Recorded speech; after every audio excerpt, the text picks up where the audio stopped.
Kansas City. This is Michael, and we're here today with Musudeen Harrell. Can you tell us a little bit about yourself and the store that you're representing? Sure, yes. My name is Musudeen Harrell, and I'm with Blessed Health and Home Care. We are an in-home care agency and a home health agency in the greater Kansas City area here. And we also have a 24-hour care facilities, 10 beds, very small mini homes that we call it.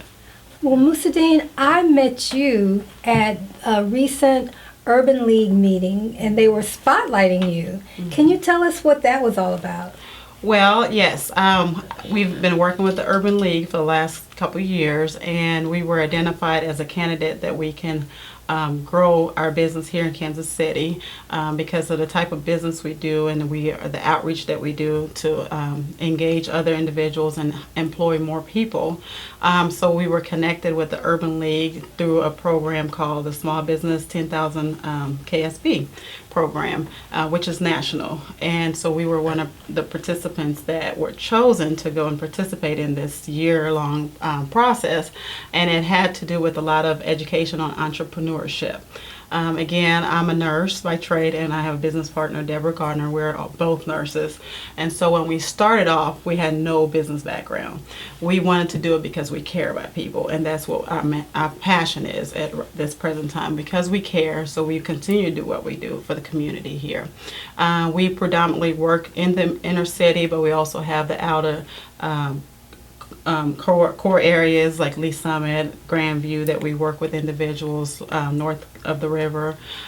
So we have quite a bit of places that we touch people's lives, and so we're thankful we're able to do what we do. We help individuals stay in their homes a little longer versus going into a nursing home setting. So by providing in-home care services, they're able to continue to live at home as long as they can do a little bit for themselves.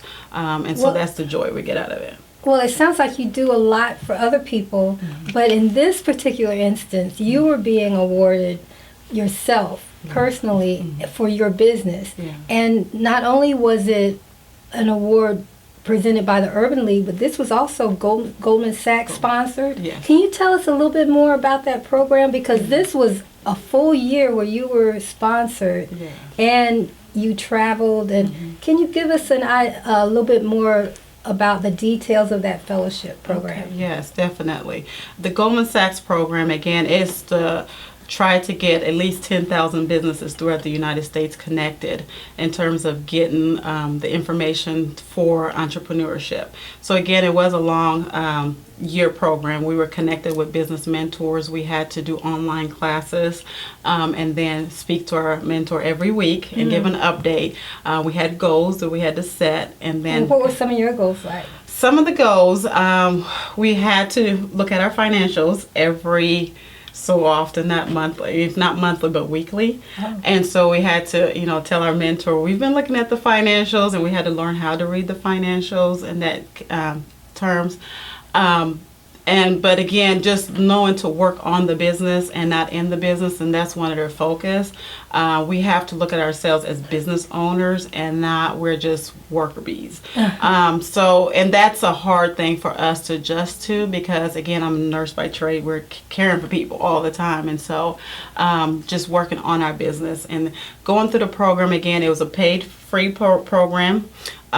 We got to go to Babson College in Massachusetts, and we had to go there twice for a whole week-long session, so it was really intense. The whole program was a day long. How many people were there when you would go there? 150 candidates were chosen to go, but they have over 1,000 people apply every year. And so this is a program, if anyone wants to do it, there is a criteria to meet in terms of the business aspect. You have to make so much to enter into the program. You have to be in business for 2 years at least. Okay. And so it's an opportunity to, dive in and learn this information, because again, we're not business majors. So for someone who would want to apply for this program, they would need to be more than a startup, but have some established business, so that they could see what they could do to improve that business. Definitely.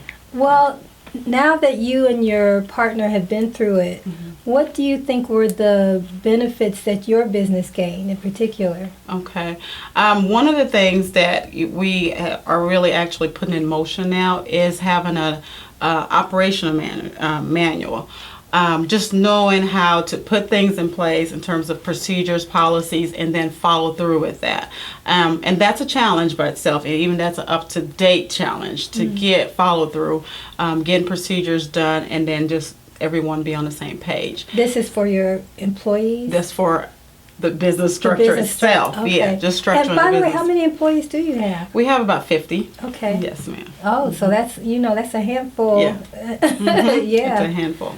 And so, what were some of the other benefits or practices that you put into place? One of the other things that I learned through this process was developing relationships, connecting, networking. And again, that's another challenge I'm still dealing with in terms of finding time to do networking versus just working in the business. And so one of my goals this year coming up is to try to get out into the community, to learn what's out there. Even just your program today, I'm just not aware of things. And so it's not being ignorant to the fact, it's just finding time to break loose. Okay, well, I have to speak up for you because even though I introduced myself to you, you followed up. Yeah. And you after, I think maybe a week in between when we had last spoken with each other, you called me and you reminded me that we had set up an interview. So I think that is something that you're doing. Awesome. And just keep it up because it does make a difference. Awesome. Yeah. Yes. Well, I think one thing that it sounds like your business is in a position to really impact the community. Are there any things that you want to see happen, particularly as far as your business and maybe how it can get others in the community to know more about what you're doing? Definitely. One of our biggest challenges is trying to connect with the people that are have, I guess, money to pay for services.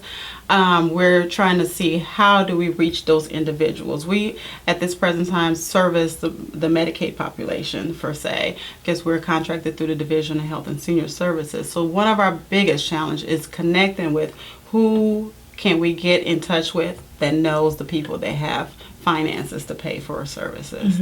So the private pay sector. I see. When what are some of the things that you'll be doing as far as getting in touch with those people? What kind of networking and other things do you think you'll be doing for that? Yes, some of the things I've thought about for this coming up year is joining the Kansas City Chamber of Commerce. I understand there's a lot of nonprofit agencies that connect with those, and just try to see how can we get more plugged into these different individuals and know people. It's about who you know. And so that's one of the biggest things I want to push for this year coming up. That sounds great. I do want to backtrack a little bit. How did you get here? You started out in nursing? I am a nurse by trade. I've been a nurse for 18 years. I've started in nursing. We've worked the hospital, acute care settings, ERs, and things like that. But it was a vision God put on my heart to do in-home care. It just came out of nowhere. I was sitting in church. It says, do in-home care. So, what does that mean? So, literally got into it 2 feet, dived in, and then my motto is just do it. Nike sign. So anything I do now, don't talk about it, just do it. And that's what I've been doing all these years. And so we started in my home, and then eventually we grew fast. In a month or two, we had to get a little office space. And so we grew from that office space. But one of the reasons why we opened up our second business was because we saw a lot of our in-home patients, they in the home, eventually they couldn't stay there, and they had to go to a nursing home and eventually died. So that was a passion of us. We said, well, we have to do something about this. So we thought of the mini homes, so our goal is to have a lot of little mini homes throughout the Kansas City area. So our first one is 10 beds, like I said, but maybe next time will be a little smaller. And so it'll be more of a one-on-one contact versus 30 to 1 patient in the nursing home. So you want that more intimate care. Yes. I see. Is that a novel idea, having the mini homes versus the nursing home? Yes, it is, especially in Kansas. They are really big on, they call them Home Plus. And that's the term in Kansas. Now in Missouri, it's not so much of that going on because, again, a lot of times people are looking for the bigger profit. Again, it's not about the bigger profit, it's more of the care for us, individuals receiving that one-on-one care, and they know they're like our family, so, and that's our mission for that piece of what we do, so. Well, it sounds like you're so busy. How do you manage to integrate your personal life and your business life? When you say we, is this your family? Was your family involved with this? Actually, my husband's a big support. He's always there. He gives me advice. And so, he's very wise, I say. And so I listen, especially when dealing with people, and that's been a challenge because you have to learn everyone's personality and form a little bit to that personality. And so, but as far as my business life and home life, and that's another thing that we learned at the program with Babson, is we have to know when you have to have a work-life balance. And at that time, and still I'm working at that very, very hard, there's no homework balance because I'm always working. And so since then I've worked a lot on putting home where home is and business where business is, and some days I do still cross over because it's just a challenge for me. And so that's a thing I'm working with. It's a me piece there. But that's definitely difficult because I do have 3 children and I'm almost in school right now, and so now I have to manage my time very wisely. I know I hear about some entrepreneurs there going away from being a workaholic, and they're making sure that they turn off their phones after 7, and do certain things to keep those boundaries in place. And like you say, it's not always easy. Even here, I find myself, okay,